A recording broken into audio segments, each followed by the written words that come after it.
Hello everyone, I am Crawlers, and in this video, a short video update in the same spirit of what I've been up to, videos I did before.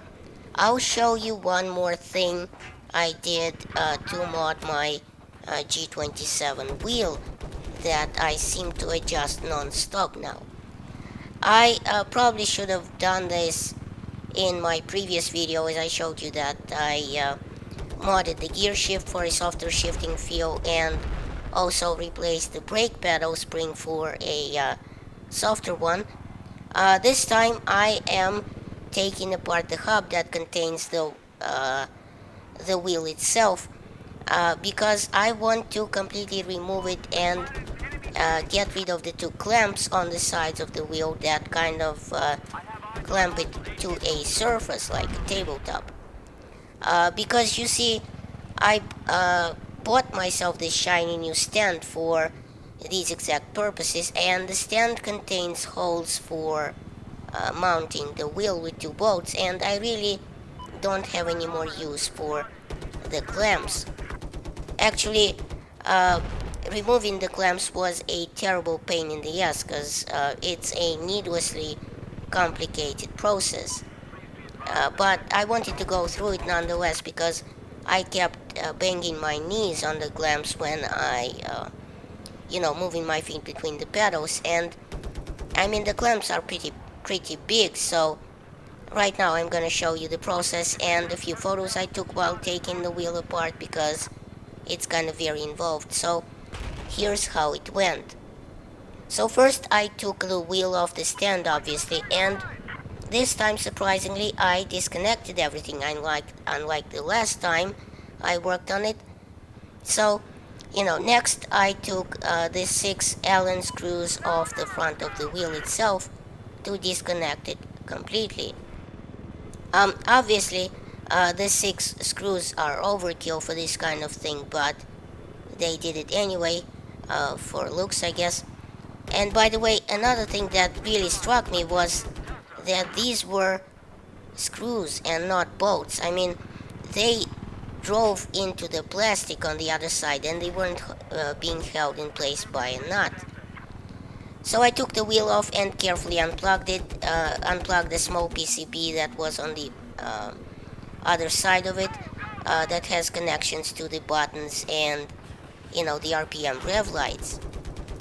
Then I was just what I was left with was the hub that the wheel sat on with the two paddle shifters on the side. So I needed to get rid of that to open the case itself.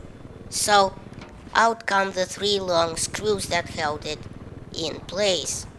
Then once I removed that and set it aside, I unscrewed all the screws that held the case closed on the bottom. And boom, this is what it looks like inside, with all the force feedback mechanisms and, the PCB and the wires and shit.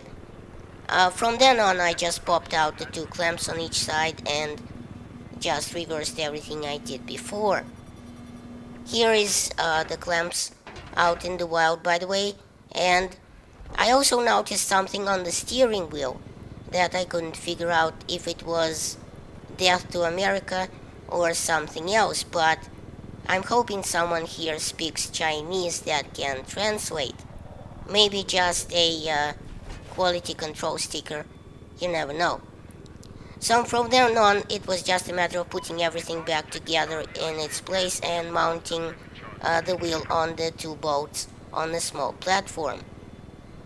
Oh, and by the way, the wheel itself, when I mounted it back on the hub, I figured I'd mess up the mounting and mount it wrong because obviously it has a very finite turn to it, 900 degrees to be precise, which, if my math is right, is 2.5 turns, right? So, mounting the wheel spokes in the right position, I turned the hub all the way to one side first, then I turned it the other way, exactly 1.25 turns, since it's half of 2.5 turns, right? And mounted the wheel in that position. Luckily my math worked. So, now I don't bang my knees anymore on the blasted clamps. And after taking the thing off the wheel, I actually made a lot of clamps jokes from Futurama. It's gonna be clamp this, clamp that, bada clamp.